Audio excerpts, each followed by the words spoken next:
Allahumma salli wa sallim wa barik ala sayyidina Muhammad wa ala alihi wa sahbihi ajma'in. Amma ba'd. Alhamdulillah, Di sebuah sujud syukur kepada Allah Subhanahu wa taala atas semua nikmat yang telah diberikan kepada kita, di mana saya dan sampean diberikan Allah keadaan aman beribadah, aman bermuamalah, aman berdakwah, ya, aman dalam belajar. Itu karunia Allah. Sehat, tidak sakit, tidak di rumah sakit, ya toh. Anaknya juga sehat, suaminya sehat. Itu nikmat Pak Min, yang sering kita lupakan. Tadi bisa pipis dengan lancar. Bayangkan orang yang nggak bisa pipis sewakit itu. Dulu mbah saya itu, saya ingat betul, mbah saya dari ibu saya itu waktu tua itu Mas Anom sakit kencing batu. Setiap kali kencing itu mesti saya masih ingat teriakannya itu, teriakan sakit. Jadi semakin banyak bahan kita untuk bersyukur. Orang tidak bisa kencing itu Mas Aziz, sakit. Sehingga kadang kita kencing lalu enak, lancar, lega sekali. Itu tidak bersyukur dosa. Karena itu nanti kalau kita mensyukuri itu rumah gubuk pun akan terasa enak. Tapi kalau nggak bisa mensyukuri itu, rumah segede milik Sule pun tetap terasa iya. Kondisi zaman bisa bareng-bareng begini. Kemarin loh disebutkan dalam satu hadis, orang yang berangkat sholat jamaah, ya, itu sejak dia berangkat, setiap langkahnya itu ditulis oleh Allah. Masuk sini Bu, masuk Bu. Fair, kamu dulu dari ibu di mana? Atau kamu agak sini? Sini Bu, mau ke sini Bu. Mau sini, enggak apa-apa. Mbak Dian sini. Ah, di situ ya. Ah, di situ pun.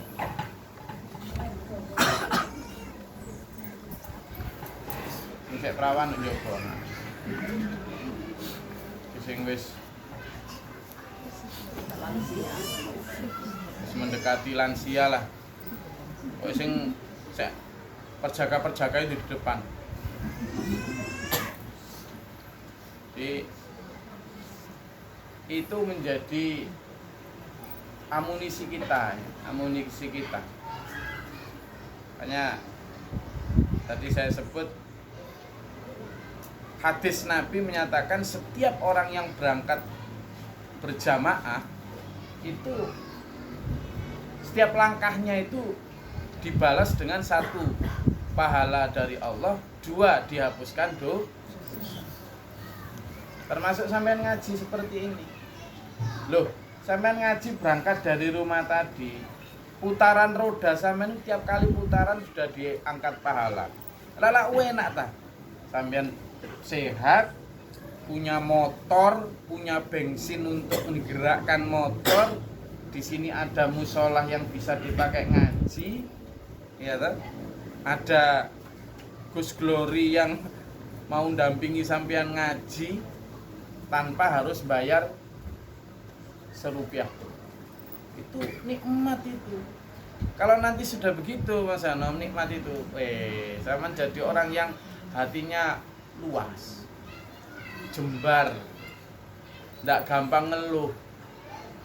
Kalau sudah nggak gampang ngeluh, wajahnya nggak kusut. Wajahnya itu enak gitu loh, bercahaya, enak dipandang, nggak lecek kayak bungkusnya pecel. Iya, tapi nek nggak pernah bersyukur, halah Pak Min. Mau pemilik pusat oleh-oleh terbesar di Bali, mau pemilik mall terbesar di Bali, zaman kayak gini, lecek ngaku mukanya. Karena nggak mungkin bersyukur, ngeluh tok nih kok. Nah, sekarang demi supaya kita menjadi syakirin, orang-orang yang ahli bersyukur, topik apa enaknya kita sekarang malam ini, biar hati samanku jadi orang yang, nah gitu loh. Pak Lurah, lamine batik, kopiah dhuwur wis Pak Lurah persis. Kopiah anyar wisana. Topik apa Pak Lurah? Pak Lurah itu kalau dulu di masa kecil saya itu bukan sebutannya Pak Lurah, Pak Petinggi. Ini Om Budi baru lama nian tak Zua.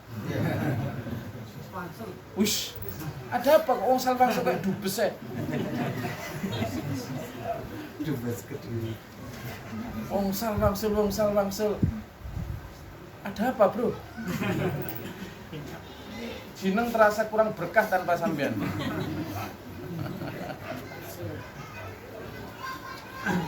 Apa kita topik apa malam ini? Apa minta bahas apa? Ayo.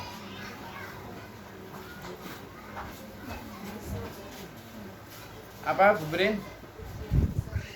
Sian kesabaran. Orang bicara sabar, apalagi mungkin selain sabar, nggak apa-apa nanti di collab. Apa? Keluarga yang bersyukur. Mas Anom, saman kurang bersyukur apa Mas? Punya istri Mbak Dian cantik, punya anak ganteng Mas siapa? Agung, punya anak ganteng lagi Adel, Ade, punya anak cantik Ayu, satunya siapa lagi? Adelia. Kurang apa? Punya rumah nggak kontrak, sertifikatnya juga nggak di bank. Kurang apa lagi? Toko ya tetap buka. Sampean sehat, sampean yo ganteng kata Bu Dian loh ya. Kata Bu Dian, kata saya sih yang meragukan. Kurang apa coba? Apa yang membuat sampean nggak bersyukur itu apa? Maka temukan apa yang sudah ada dan jangan mencari apa yang belum ada. Sampean Burida itu ditanyain sama yang ngaji-ngaji sore itu. Kalau sekolahnya kayak gitu, rumahnya Gus Glory kayak apa ya katanya?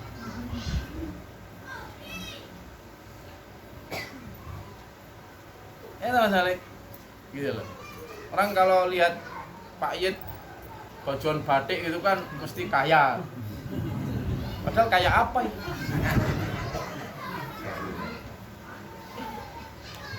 Jadi itu ketidakmampuan manusia di dalam menemukan apa kenikmatan, menemukan definisi bahagia, itu yang membuat orang tidak bersyukur.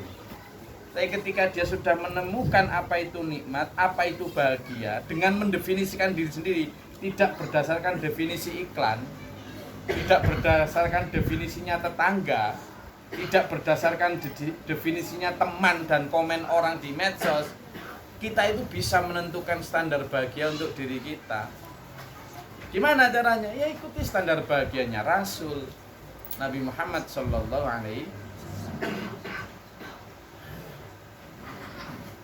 Aisyah itu ibu-ibu, bahkan orang yang merasa, coba hadis-hadisnya itu yang diceritakan, bahagia banget itu menjadi istri Rasulullah. Padahal kalau sampean tahu, satu di antara hadis yang disebut itu, aku itu sering selama 3 bulan itu tidak tidak menyalakan tungku, maksudnya dapur, karena nggak ada yang dimasak. Seringkali ya dikasih orang gitu aja. Gimana itu coba? Mas Malik mau nyampaikan sesuatu? Ada yang mau diketik, mau disampaikan? Ditanyakan? Jadi itu yang kita cari. Apa coba? Sekarang apa lagi? Wis duwe toko, ngene. Ya tuh Bu Lili, misalnya Bu Lili, apa yang dicari sekarang? Sudah punya anak, yang satu sudah berkeluarga, punya rumah, anak satunya ya siap nikah. Apa lagi? Alhamdulillah ya tetap ada yang dimakan. Ya namanya kurang ya. Saya juga kurang. Saya ini mau bangun pesantren di Kabupaten Serang, di Kabupaten Gunung Kidul, di Lumajang, di Jembrane, sama di Kutai Kartanegara. Jadi kira-kira saldo yang harus saya punya di rekening saya berapa? 1 miliar gimana? 1 T. Satu lokasi itu rata-rata sekitar 1 M tuh. Berarti kalau misalnya di rekening saya ada saldo 500 M, saya merasa sudah cukup belum? Belum. Tapi kalau di 1 M itu di saldonya Pak Yed gitu kira-kira cukup belum? Belum tentu. Mau nyalon wali kota. Gitu loh. Makanya iya Pak Min gitu. Dulu banget Pak Min tahun berapa ke Bali sini Pak Min? 2002. Punya Avanza? Punya rumah? Kepikiran sampai umroh? Hah? Kepikiran sampai punya uang untuk itu? Gak ada. Tetapi apa? Saat itu misalnya punya saldo 1 juta saja sudah luar biasa.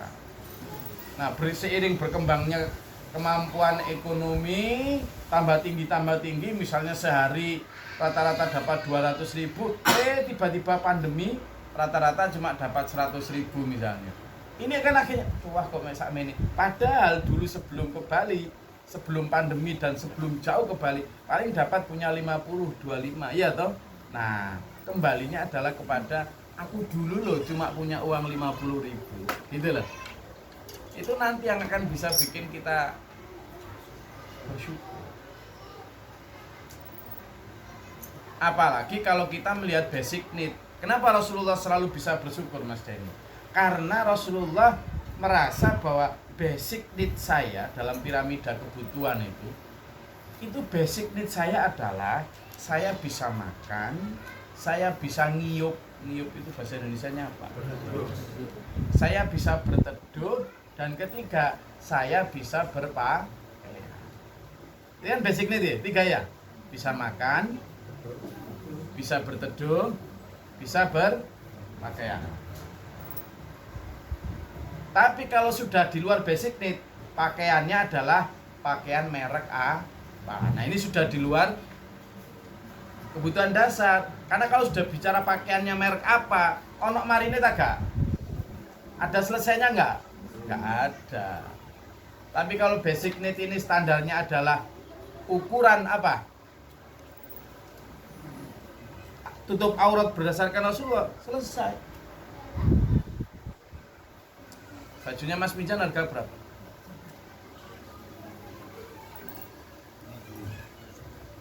Oh, sangat tambahan. Tak tanya bajunya Mas Minjan harga berapa, enggak beli. Enak toh. Enak wes. Iya kan. Lalu bicara rumah juga gitu. Kalau standarnya adalah asal enggak kehujanan, ya sudah. Saya hampir 10 tahun loh pakai atap terpal di sini. Serius itu. Jadi rumah saya itu hampir 10 tahun pakai atap terpal. Tapi karena standar saya asal nggak kehujanan, yo nggak izin, yo nggak malu, yo nggak mengurangi kekerenan saya. Loh, kan harus mengaku keren. Tadi saya dibilangin anak saya sih gitu. Sama kayak Mas Anong dibilang Mbak Dian ganteng gitu aja. Tapi karena standar saya nggak usah aneh-aneh. Saya nggak ingin dibilang keren oleh orang-orang di medsos Instagram, atau saya cukup dibilang keren oleh Mbak Jiza, selesai sudah. Yang ketiga, standar makanan. Loh, kalau standar makanan adalah halalan thayyibah, asal halal, asal sehat, selesai. Tapi kalau standar makanannya adalah harus sosialita, masa makan di warung apa? Jolali. Ini kan merendahkan martabat. Misalnya sama ngomong gitu, loh, ya akhirnya enggak selesai. Sekarang coba, di atasnya Jolali, warungnya siapa?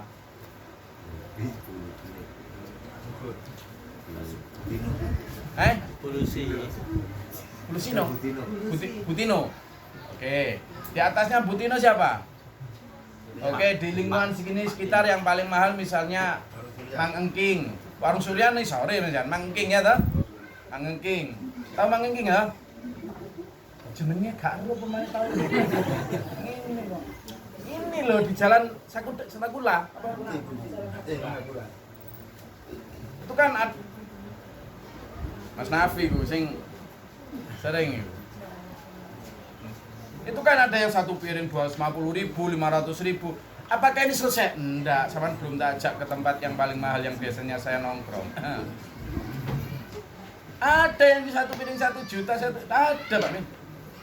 Nggak akan selesai karena nggak kebutuhan dasar. Tapi kalau coba kita kebutuhan dasar, punya uang berapapun sampean, pakai standar uang kebutuhan dasar, enak wes. Nggak ngedonsa. Gus utangnya kayak jarak. Tahu jarak? Salah itu. Ya, wes. Jadi syukur itu meletakkan kebutuhan kita pada kebutuhan paling dasar. Engko lah enak sama syukur. Itu benar. Gitu loh. Itu dulu. Setelah itu yang kedua resepnya, lihatlah orang di bawah sampean. Duit-duit 1 juta ndelok wong duit-duit 100.000, yang punya 100.000 lihatlah yang cuma 10. Yang 10.000 masih ada tuh, bisa beli beras 1 kilo cukup ya? Ya setengah kilo lah. Daripada mereka yang enggak punya sama, ada yang enggak punya sama sekali, bisa punya bahan syukur, punya. Saya enggak punya sama sekali, tapi masih enak, enggak punya utang daripada dia udah enggak punya. Lo yang punya utang masih punya bahan syukur itu. Ya Allah, punya utang ya Gusti. Tapi saya masih bersyukur, saya punya utang tapi masih sehat. Ngomong sakit aja daripada dia sakit, sakit aja masih bersyukur kok. Saya ya Allah alhamdulillah sakit, tapi saya masih punya iman ya Allah. Daripada itu sehat tapi tidak punya iman. Jadi selalu begitu. Itu yang kedua. Yang ketiga, selalulah berusaha bersedekah. Kenapa saya bilang bersedekah itu nggak harus punya kaya loh ya, nggak harus banyak loh ya. Jadi zaman misalnya punya jagung 2 pun, sedekahkan yang 1. Itu yang akan melatih sampean untuk kemudian selalu bersyukur. Iya, jangan nunggu punya banyak, jangan. Awali dengan berbagi. Sama nih ya, nanti ketika berbagi, terutama orang yang paling membutuhkan, pasti orang itu akan makasih ya. Loh, orang berterima kasih itu akan memantik sampean juga untuk berterima kasih kepada kita. Ini jarang bersyukur. Ya, jadi tadi saya mulai dengan tadi contoh Mas Anom tadi. Syukur alhamdulillah. Ada Mbak Dian, ada Mas Agung, ada Mbak siapa?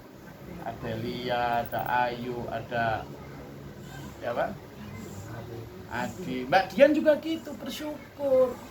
Ada Mas Anom yang ganteng lah, menawan. Tambah-tambahin lebih.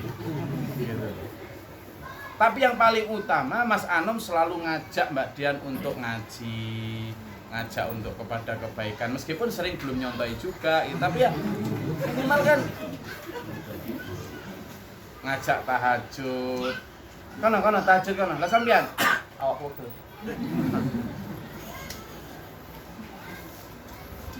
Nggak ada keluarga sempurna itu, nggak ada.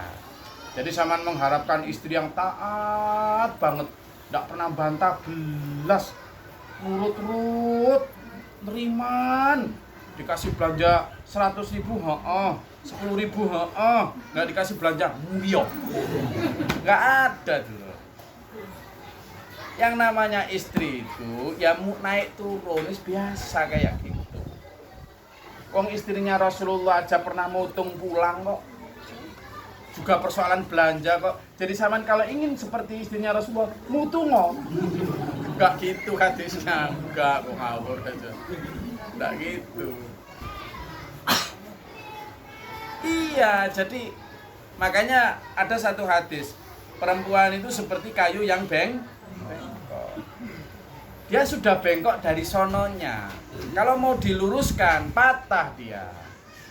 Maka gimana? Dipanaskan, dibelokkan pelan-pelan. Kata terus no ya. Jadi intinya begitu, disyukuri. Syukur sampean itu nanti sambil didoakan terus. Istri yang suaminya belum taat sama Allah, jangan hanya mengeluh. Doakan, tirakati, sedekahi, teladani. Nantilah, karena itu urusan Allah, hidayah itu urusan Allah. Ya. Syukuri apa yang ada. Oke.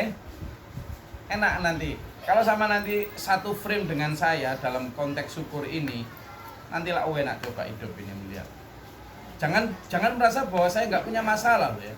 Banyak masalah saya, sama, nggak ada hidup tanpa masalah. Cuma bedanya itu how to face it, bagaimana menghadapinya. Itu aja yang beda. Sama masih. Rambut saya dulu tebel, panjang. Serius, nanti tak tunjukkan foto saya pas muda. Tebel, panjang, hitam. Sekarang lu habis sudah. Saya sudah jadi kepala bidang sekarang. Jadi di kepala saya ada bidang yang tata. Walaupun itu secara genetika memang saya mulai botak nih di sini. Karena banyak mikir. Nah, jadi bukan karena nggak punya masalah. Oke, ada lagi. Ayo, kita mulai dari silakan Mbak Lili.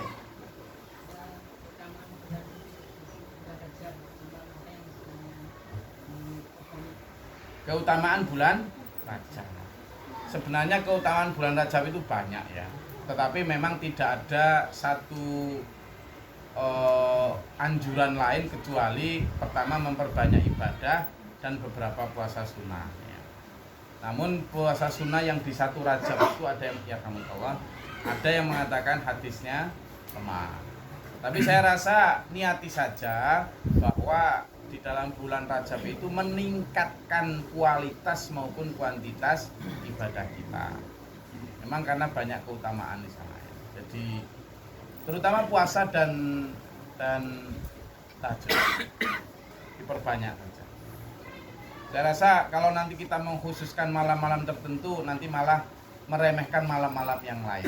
Akan lebih baik kalau dalam satu bulan Rajab itu semaksimal mungkin kita pakai untuk itu. Jadi kita perkuat tirakat tahajud kita perkuat puasa sunnah kita. Ada yang mencoba untuk puasa selama 1 bulan penuh, ya monggo aja.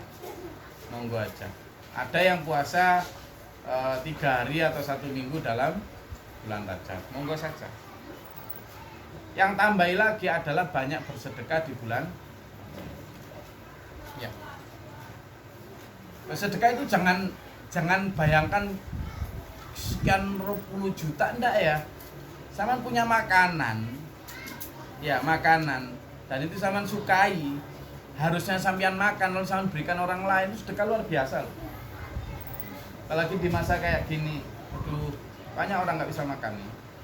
Banyak sekali. Saya tadi itu loh, ditelepon sama seseorang. Jadi, saya itu suka kenalan sama siapapun ya. Dulu saya waktu masih jadi manajer di Aceh, itulah saya dapat privilege dari perusahaan, satu-satunya itu. Saking butuhnya perusahaan itu sama saya. Ketika saya memberi syarat ke perusahaan itu, saya mau jadi manajer di perusahaan. Karena dia yang lamar saya nggak pernah ngelamar. Jadi setiap kali saya kerja di perusahaan internasional itu nggak pernah saya ngelamar ke perusahaan itu. Mereka yang ngelamar saya mesti. Nah pada saat mereka ngelamar saya untuk dijadikan manajer itu, saya bilang, saya punya permintaan, saya nggak bisa jauh dari ibu saya karena ya saya nggak mau jauh dari ibu saya. Saya harus dapat fasilitas untuk 2 kali dalam 1 bulan RNR. RNR itu rest and apa itu namanya? Kayak rekreasi gitu. 2 kali. Nah, setiap bulan akhirnya saya 2 kali minimal pulang pergi Aceh Lamongan, Padahal kalau Aceh Lamongan itu biaya itu mau PP itu minimal 10 juta. Baru itunya saja. Loh saya kalau di bagian kalau di bandara pas transit apa itu saya seneng kenalan sama tukang porter, kemudian tukang orang calo tiket apa seneng. Enak ngobrol sama mereka itu. Jadi saya biasanya keluar dari ruang VIP. Kan Garuda itu ada lounge Garuda khusus itu loh. Ini Mas Malik ya? Iya. Sama dulu sudah punya GFF apa? Yang warna biru, silver, gold atau platinum? Semua. Semua. yang kalau di lounge itu kan longor. Enggak lah. Berani Mas Malik. Nah, saya tuh kenal sama seorang calo tiket. Udah lama Pak Min enggak kontak, tapi saya punya nomor teleponnya itu. Lo tadi telepon. Ternyata masih ingat sama saya, masih kenal sama saya. Ngobrol-ngobrol banyak, intinya saya minta kerjaan. Karena di sini sepi sekali. Bandara Medan itulah, saya sering taksi di Medan. Bandara Medan itulah dulu namanya Polonia, terus karena itu milik Angkatan Udara pindah ke Kuala Namu namanya, lebih besar. Tapi Kuala Namu sama kota Medan itu jauh. Dulu sebelum pandemi aja udah sepi, apalagi sekarang sepi sekali, sehingga apalagi tiket pun udah jarang pakai beli di bandara toh, orang tiket sekarang udah online semua. Wih, luar biasa. Kemarin juga ada staf saya yang di sana juga gitu, minta kerjaan juga. Saya bilang di Bali ini juga lagi mati hidup segan mati tak.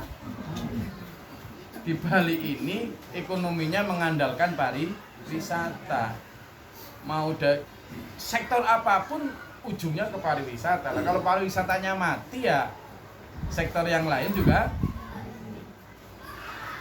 Tapi ada berkahnya loh dengan begini. Jarang orang sombong. Ya, apa yang mau disombongin? Semua orang merasa kan enak gitu.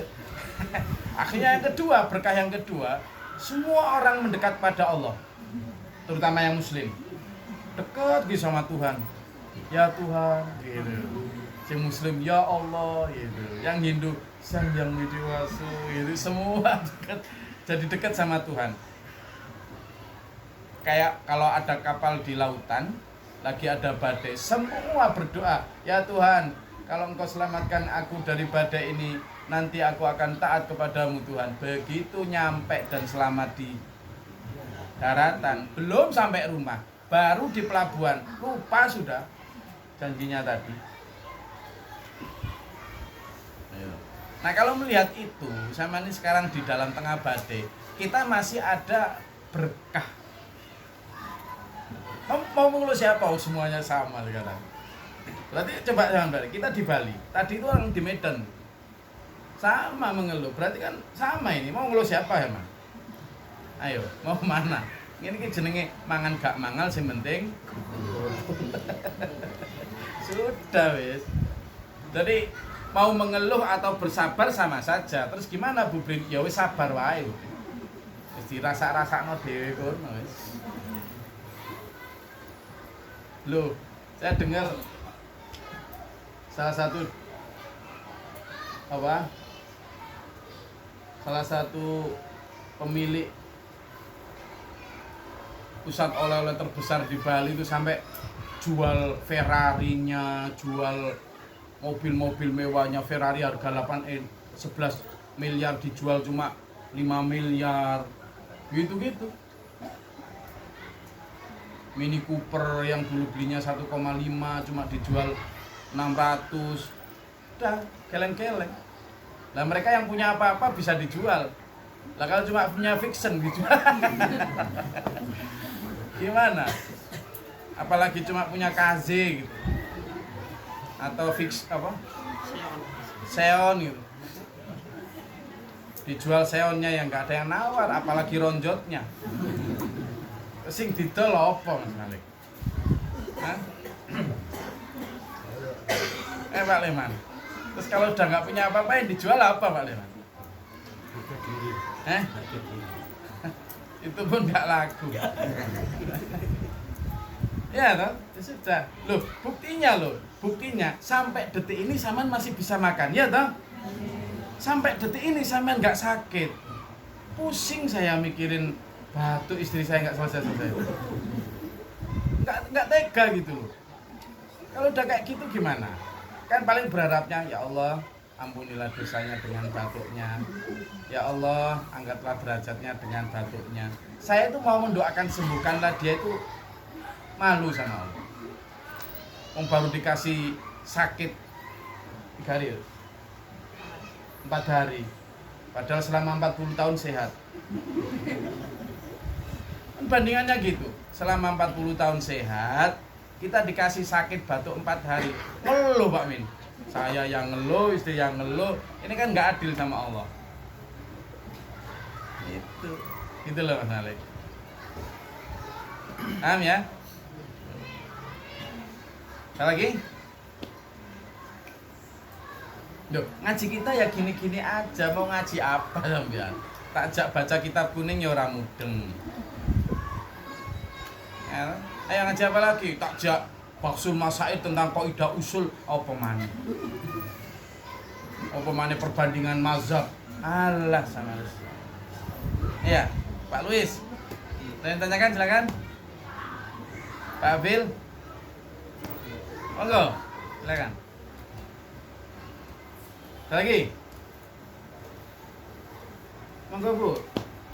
Ada yang tanyakan, silakan. Oke. Gak apa-apa. Oke, kalau nggak ada, saya ingin mengakhiri kajian kita dengan begini. Dulur, di akhirat nanti, ya di akhirat nanti, itu ada orang-orang yang ternyata menjadi wujud dari doa para malaikat ketika di dunia. Wujud doa malaikat. Apa? Di dalam surat Ghafir, ya, ayat 7, 8, 9 itu ada doa malaikat. Doa malaikat mendoakan orang-orang yang selalu bertobat, mendoakan orang yang selalu disebut ittaba'u dinaka. Gitu. Orang yang selalu mengikuti agama Allah, ya Allah. Selalu mengikuti agama Allah. Itu didoakan gini, Pak Min. Ya Allah, ampunilah dosanya. Ya, ampunilah dosanya. Lalu anugerahilah dia rahmatmu ya Allah. Itu. Lalu jauhkanlah dia dari siksa neraka. Lalu masukkanlah dia ke dalam surga bersama orang-orang soleh dari nenek moyang mereka, dari istri-istri mereka, dari anak keturunan mereka. Jadi didoakan. Ada golongan orang yang didoakan oleh malaikat. Siapa mereka? Adalah orang yang alladzina tabu, yaitu orang-orang yang bertaubat. Yang kedua adalah orang-orang yang mengikuti agama Allah. Yang ketiga adalah orang-orang soleh, wa mang solaha, dan orang-orang yang soleh. Siapa dari antara mereka? Bisa berasal dari sama bapak-bapak mereka atau nenek moyang mereka, istri-istri atau pasangan suami mereka, atau anak keturunan mereka. Ternyata Pak Min, dalam surat Ar-Ra'd ayat 23 itu terjadi, benar ternyata. Besok di akhirat itu ada orang-orang yang masuk surga itu bersama nenek moyang mereka, bersama dengan para pasangan mereka, bersama dengan anak keturunan. Gak kepengin Pak? Ayo. Lalu dikatakan kepada mereka oleh malaikat dalam ayat itu, a'udzubillahi minasyaitonir rajim. Waqalu, dan mereka dikatakan, yaqulu dikatakan bahwa salamun alaikum bima sabartum. Para malaikat itu berkata, selamat atas kesabaranmu selama di dunia.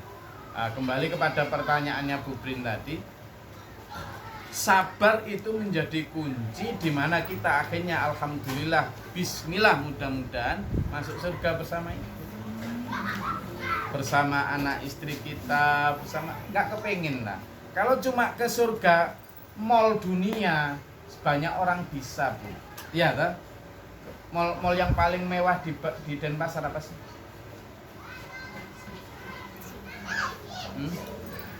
Mall yang paling mewah.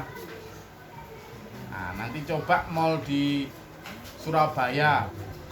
Mall TP1, TP2, TP3 yang besar enggak. Kalau masuk mesti banyak kesesat, teman. Saking besarnya. Nanti mall di Jakarta juga yang besar-besar itu. Lalu nanti kalau kurang besar lagi mall di Dubai sana. Tapi gak seberapa, Pak Min, dibanding dengan sampean sekeluarga masuk surga bersama-sama. Dan itu hanya bisa diraih dengan orang-orang yang sabar ketika di dunia. Ya apa carane sabar? Tumbuhkan rasa syukur. Iya, kalau nggak ada rasa syukur, dunia itu kayak wis gak enak, nggak sabar wis. Antara lain titik kesabaran adalah sabar menunggu janji Allah yang 99% di surga. Dunia ini cuma 1%, Mbak. Jadi kenikmatan semua yang ada di dunia ini, mulai miliknya Elon Musk, miliknya Bill Gates, miliknya Jeff Bezos, miliknya Warren Buffett, miliknya Carlos Slim, sampai Pangeran siapa? Bin Salman. Pangeran siapa itu? Bin Salman itu punya pesawat pribadi untuk dia. Pesawatnya saja itu pesawat Airbus yang A380. Itu pesawat terbesar di dunia penumpang sekarang. Nah itu aja udah berapa triliun harganya. T loh ya. Loh gitu dia ndak puas, dirombak dalamnya itu, dikasih kolam renang, sama dikasih apa ini kursi dari emas. Jadi pesawat itu seperti istana berterbang lah. Cukup? Enggak, dia juga nggak seneng di dalamnya. Ya, karena itu tadi masih kalah dibanding dengan kenikmatan. Karena itu wis, ayo dulu, ayo sabar. Semua kenikmatan tadi itu cuma 1%.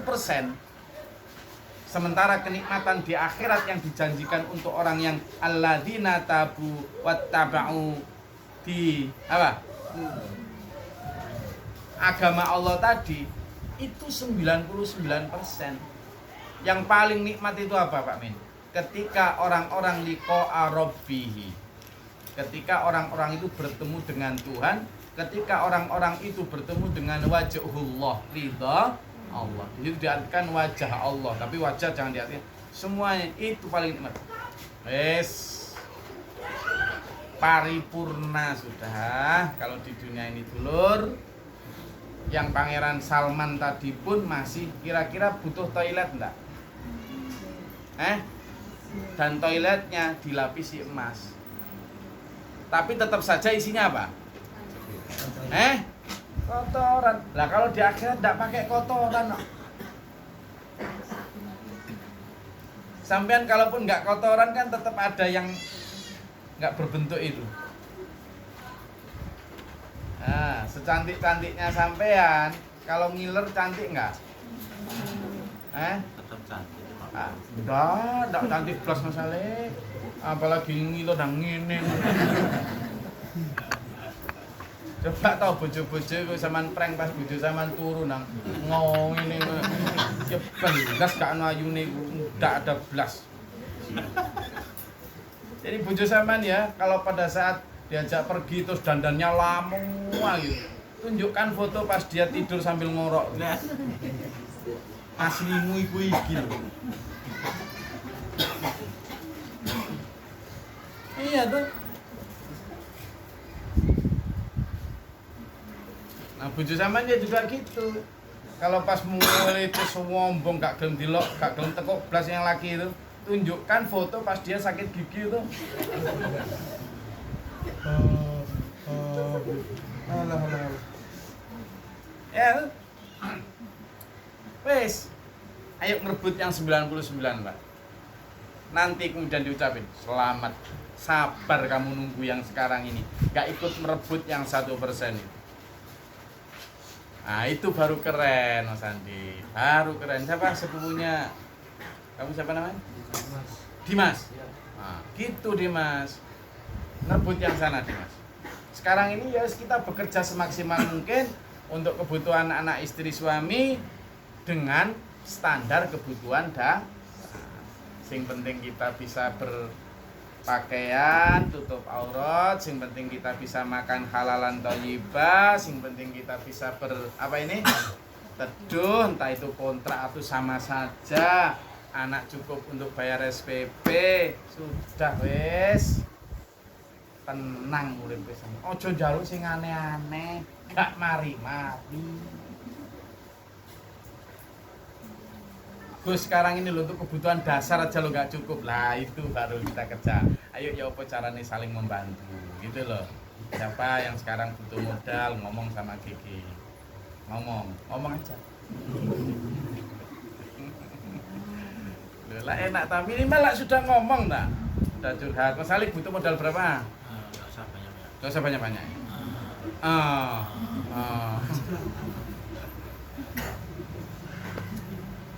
Ya, Pak Men butuh modal Pak Men?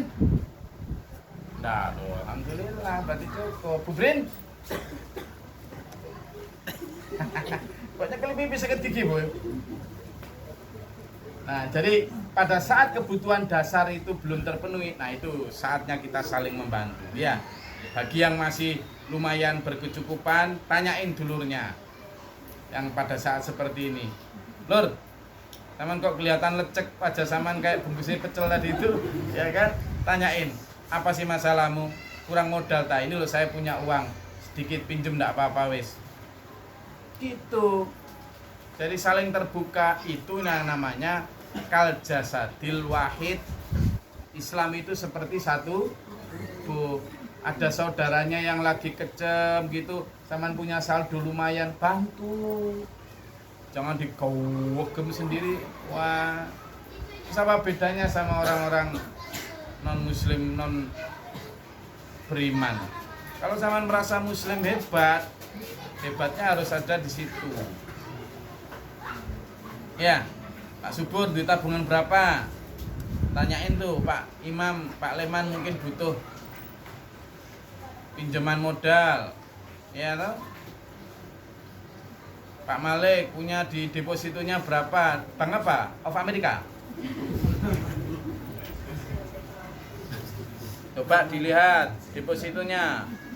Itu mungkin Mas Andi butuh modal untuk mengembangkan perusahaan internetnya itu. Mas Budi punya simpanan berapa? Tanyain tuh Mas Henry. Yes. Mungkin butuh pengembangan untuk Pak Gun. Punya simpanan berapa?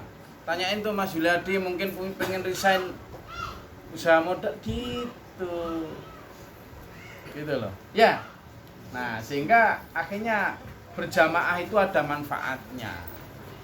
Gitu loh. Lihat ini Pak Lurah ini. Kok kayaknya lemes, kelentuk ini. Jangan-jangan pengen dipopok bawang. Tanyain. Ya toh? Sepakat ya? Karena dunia itu berputar Pak Min. Ya toh? Sekarang sampean punya saldo. Loh, belum tentu besok sama ndak punya apa-apa. Enak toh kalau pas sama ndak punya apa-apa dibantu. Ya toh?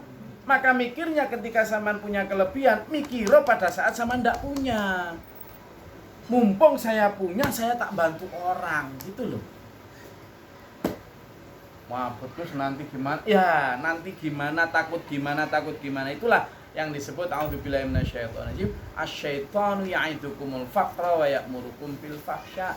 Setan itu selalu menakut-nakuti miskin sehingga akhirnya mendorong berbuat pelit. Faksa itu pelit itu loh. Dan saling tanya habis ini ya. Ngaji nggak usah suwe-suwe. Habis ini saling tanya. Mas, aku duwe sak mene sampean butuh sak piro sih? Ya, tanyain, saling tanya nanti habis ini. Saling tanya.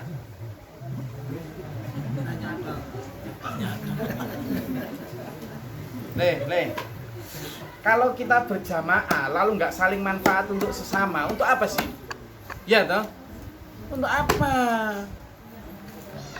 Saling tanya gitu loh. Beneran, saya serius ini. Beneran. Nanti tanya sama Mbak Rida. Yang perempuan, yang laki tanya sama saya. Kalau sungkan sama saya antar sesama, silakan. Serius ini. Jadi pada saat seperti inilah sama. Kenapa sih orang bersedekah itu, orang hutangi orang itu pahalanya besar sekali? Ya karena pada saat orang sangat butuh itulah sampean datang itu menjadi penolong. Iya. Dan disitulah letak kita fungsi berjamaah itu. Ya. Sepakat ya? Ayo saling bantu.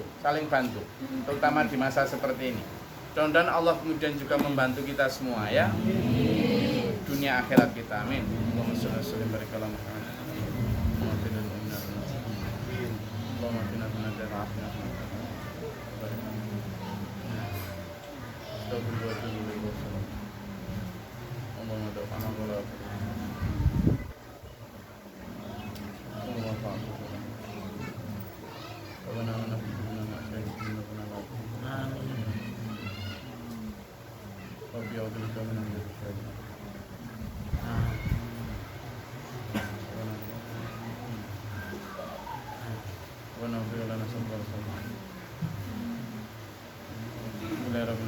Assalamualaikum warahmatullahi wabarakatuh.